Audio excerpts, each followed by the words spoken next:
A very warm welcome to all the delegates, speakers, industry partners, members who have joined us. It gives us great pleasure that the DSCI team and I are able to host an on-ground event. I am personally actually coming to Bangalore almost after 2 years and maybe 3-4 months because I think post-COVID, I've traveled once or twice to Bombay but not to Bangalore. And coming to Nama Bangalore with all the technology stuff that happens here and very active members, delegates, speakers who talk, who deliberate a lot even on the corridors of the workshops and the event is really amazing. We just completed our 14th year on Monday, on August 22nd, and we are hosting the 14th edition of Best Practices Meet, and it's really heartwarming to be able to do an on-ground event like this. While this is touted as my inaugural address, actually a lot of the BPM proceedings are already over. We had so many workshops, plenary sessions, right? Today morning we had a master class hosted by Palo Alto. Yesterday my two colleagues, Vinayak and Dr. Sriram, launched a report on IoT security standards, which was developed jointly by our two centers of excellence.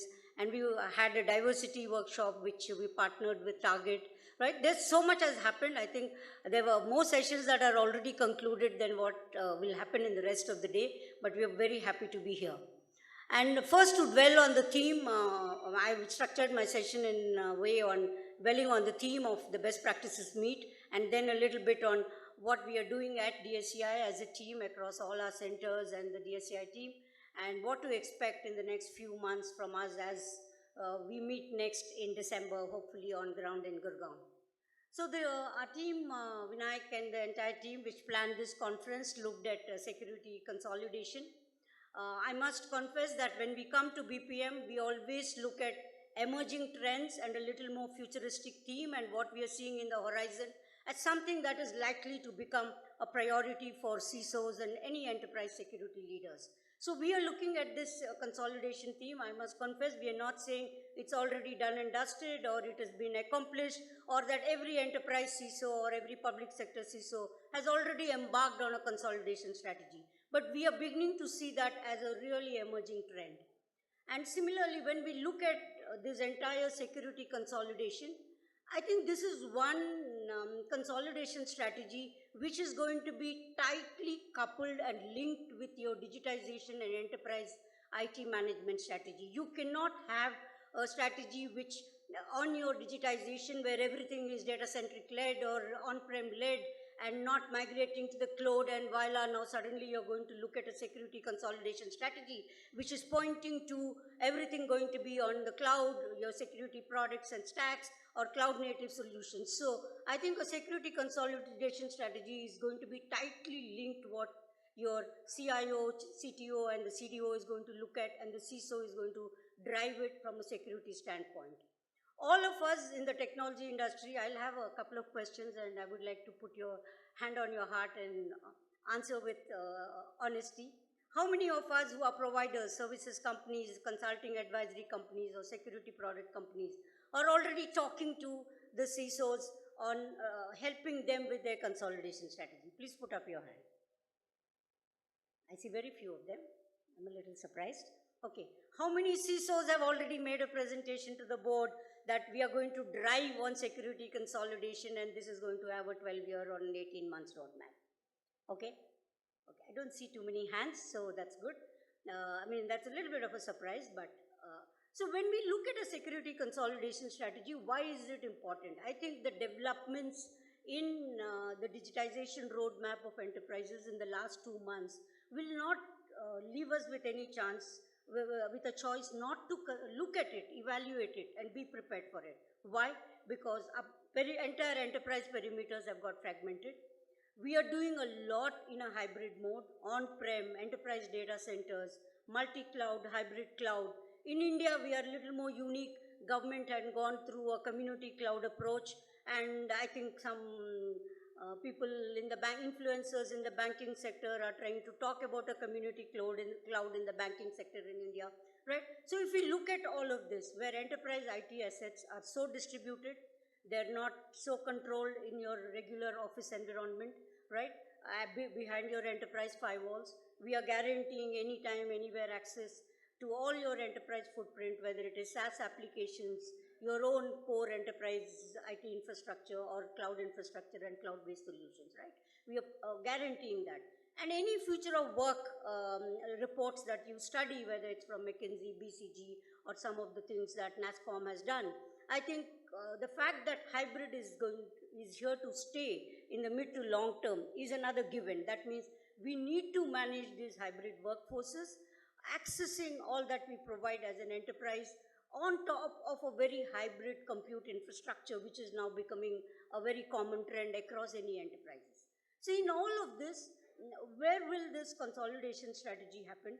One thing that we are beginning to see, we must agree, is that going through the security consolidation strategy and building that roadmap is definitely not do more with less, which is a cliched thing that we in the IT sector or CIOs have been used to, that once I consolidate, whether it's the products and the platform and the stacks that I use and deploy, or I consolidate vendors, I'll be able to do more with less, I'll be able to optimize.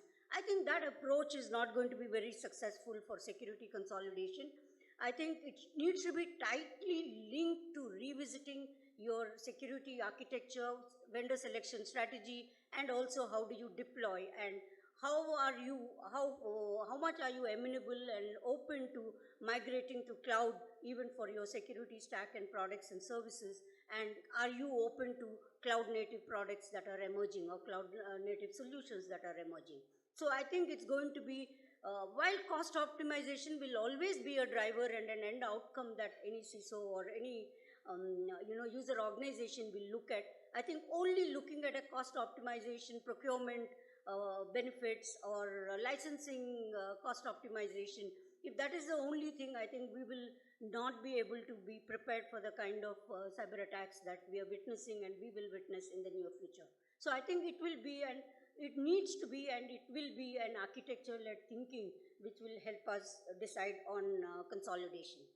And I think consolidation, not only now in the near term, even in the longer term, will not be an either-or strategy, cannot be an either-or strategy, that I will either do end-to-end consolidation or I will not. I think it will be a mode where we will, enterprises and CISOs and also the technology vendors which are supporting them, will look at what can be consolidated, or through cooperative ecosystems or through open standards and APIs with which a platform is able to integrate with other point solutions better, so that there is a more unified access and provisioning of those controls that can be happen, unified single window dashboards. I think we are moving towards that way. So it is, I think, quite okay to agree right now, while we don't see that immediately happening, that large enterprises will look at a primary security technology vendor with several other point solutions, best of breed solutions, which are committed to open standards, which are committed to the emerging standards that are coming up, so that they can interoperate or they provide the necessary APIs so that they can integrate. I would believe that is probably likely to be the trend, because there would always be those best of breed solutions when it comes to or your areas of SCADA security, OT security. We are looking at drones and other, mobility products that are getting integrated into an enterprise networks, right? Enterprise deployments. In all of this, there would be best of breed solutions. But when a new product or a technology is getting evaluating for them being open for integration, open for collaboration and cooperation with the rest of your security stack. Some of the things that are going to drive consolidation, in my humble opinion, would be is the scarcity of specialized talent pool which organizations can hire. I think more than cost optimization, the ability to optimize talent demand or talent requirement of specialized roles and the crunch that we have in the talent pipeline might also provide a little bit of a boost to look at a consolidation strategy in the near term and build a roadmap. And similarly, I don't think it's going to be something that we can build and try to move forward and accomplish some stated goals in 12 to 18 months time frame. It's a multi-year strategy, because if there are investments that have been made in on-prem hardware, investments that have made in enterprise data centers, all of that needs to be revisited on when are they going to get phased out. When can you amortize those enterprise investments that the CIO has made in that kind of hardware? Because when you do all of this, probably the consolidation is going to look at a little more aggressive push towards cloud-based or multi-cloud-based solutions and the cloud-native solutions. So you need to look at all of this. So in my humble assessment, it is going to be a multi-year phase-out approach and architecture-led approach and tightly linked to the thinking, and it's not going to be so much a cost optimization or a licensing optimization decision, but it's going to be more about how can I unify my entire security operations and enable my security posture and integrate best of breed point solutions with probably one or two primary technology vendors and platforms that the enterprise might have chosen. From a DSCI standpoint, what have we been up to, and what can you expect? What are some of the priorities that we are driving? I think engaging with the entire security community leaders, privacy leaders, is something that we are always stepping up. The focus and discussion around threat intelligence. In privacy, while the government in its best judgment chose to withdraw the current bill and probably working at tabling a new bill very soon, we believe that the focus on privacy, data protection and rolling out those programs is not going to slow down, because we have already seen that ensuring that the consumers who are utilizing your digital services, they need to be reassured with that kind of trust. So now I believe more than the regulatory push, the consumer demand for trust in the digital platforms and services will make sure that the privacy programs, maybe there'll be a little bit of a slowdown because if the bill is withdrawn, it's not a 2 days priority, you're going to wait for the bill. But I think the overall focus on privacy is going to stay. That's why we are putting a lot of effort on things like privacy application challenges, promoting privacy technology startups. We have done this privacy sectoral guidance documents for healthcare. Several large hospitals in India have taken that guidance document and trying to implement privacy programs. We are ready with an insurance sector one, and it's just awaiting a launch. It's gone through good reviews from advisory board members from the insurance sector, and we are doing that from a banking one. So a deep dive on privacy implementation, codes of practice in various sectoral one is something that we are going to continue to put a focus on, and I don't think we are going to step down or go slow because the bill has been withdrawn. We are sure some alternative version of the bill will get tabled sooner than later. That's our assessment based on our interactions with MeitY. Another thing that we are doing is we have these two centers of excellence, whether it's the Center of Excellence in Hyderabad or the National Center of Excellence in Noida in partnership with MeitY and Telangana government in Hyderabad. A focus on deep tech security startups, encouraging them, the necessary niche use cases for them, so that they can fast track their innovation, partnership with academia so that academic research can be commercialized or brought to market with support from industry members. That's something that you will continue to see a lot of focus on. Similar to all that we do with CISOs, last 1 year, our team has been focused on getting the privacy leaders together onto a forum. So we have something called as a Privacy Leadership Forum.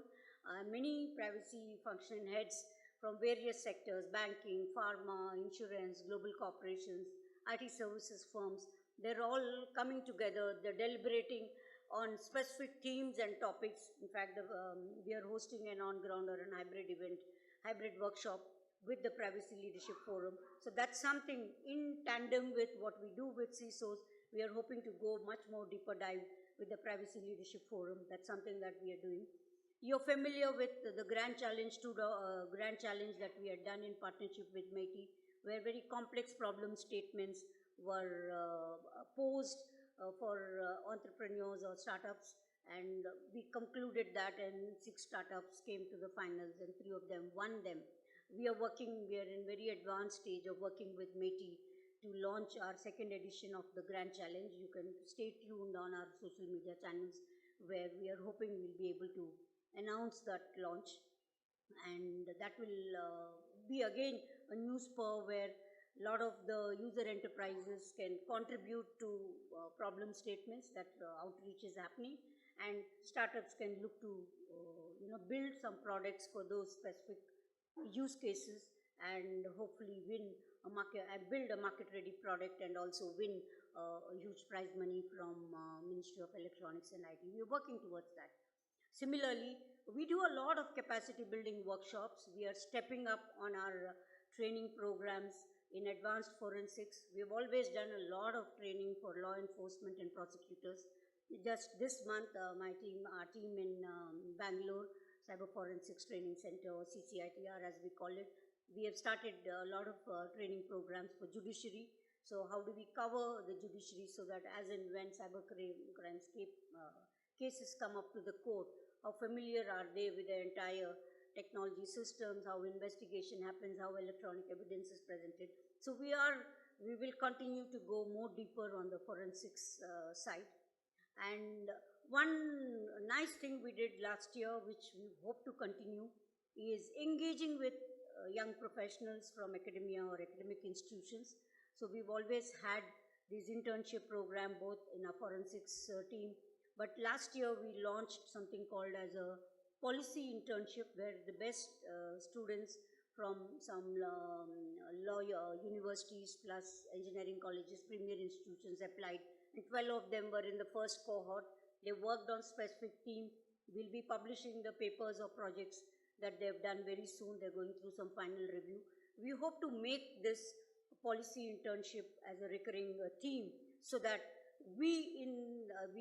all the leadership, not just from DSCI, but the entire community that we engage, are able to interact on some of the new emerging, digital technology policy themes, that they can look at it and engage with them, contribute to them, mentor them. So this is something that we are going to continue to focus on. So many of you all, some of you all may be a little familiar because we've not done too much of, public outreach on that.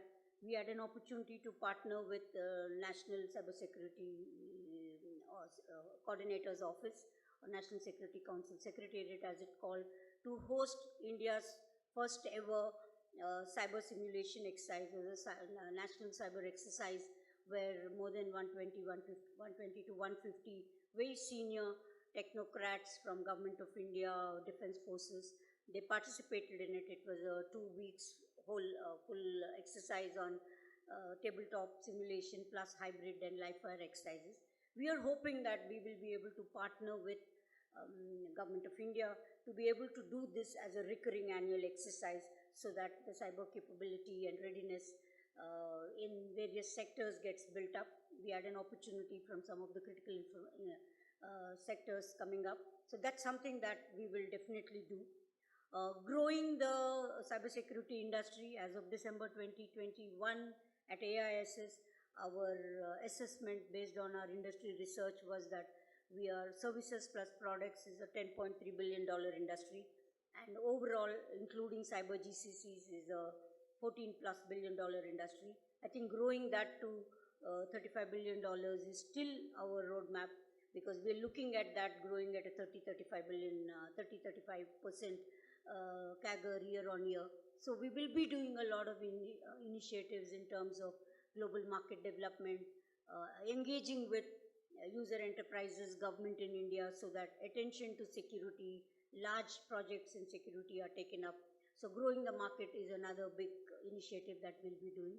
In terms of technology policy, we are continuously engaged with the central government, whether it's on the privacy bill, the new non-governance, non-personal data deliberations that are happening, or data governance frameworks. So we will be continuing to engage, and we always reach out to each one of you and all our members for their consultation. So my humble submission would be is, whenever there is a government draft policy and we reach out, I would request each of you who have the subject matter expertise on that kind of a draft framework to contribute to our themes, because we in DSCI do not have an independent point of view. Our point of view, what we submit to the government, is emerging from the consultations we do with the tech sector, banking sector, oil and gas sector, right, with all the user enterprises. It has to be a collective one. Even when the CERT guidelines came, we did reach out to CISOs from across sectors. So unless each one of you take that time out, give your expertise, help us, deliberate with us, we are not able to make a meaningful submission to government. So kindly find that time. We are not reaching out to educate ourselves. It's because we can do the right thing on behalf of the industry when government is coming up with some new draft regulations. So I would urge each one of you and humbly request each one of you to do allocate that time to participate in our consultations, so that when we draft a submission, it's a meaningful submission that we are able to take to government. So thank you for joining us. Particularly, there are 90 plus speakers who are supporting DSCI yesterday and today. And I think our sessions become very rich and meaningful because of the leaders who come on table, who come on the dais, share their real world experiences. And thank you all the speakers and of course all the delegates who are joining us. And let's have a good time. We are all here. My entire DSCI team is here. And we look forward to interacting with you during the rest of the day.